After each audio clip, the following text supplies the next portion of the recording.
Jets are coming off their worst game of the season, and tonight they're looking to make sure they don't fall below 500 for the first time this season. They're going to the Georgia Dome to face the Atlanta Falcons, who are surprisingly 1-3, and before, many commentators would have told you that they were going to be Super Bowl contenders.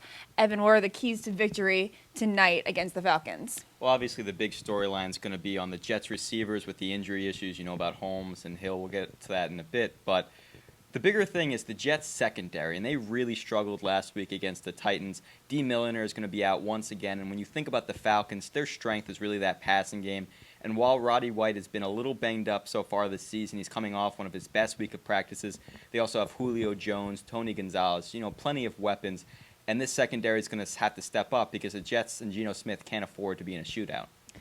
And if you had to say you have a fantasy player on the Jets, who's it going to be this week?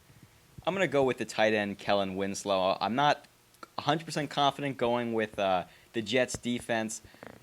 You look at Geno Smith, he struggled a bit last week. Holmes is ruled out for this game. I think, the young quarterback's best friend is going to be their tight end. We saw week one. They already have established a rapport. Kellen Winslow is going to be focused in this game plan, and he's going to have a good game. And who's going to take this game? What are your calling numbers?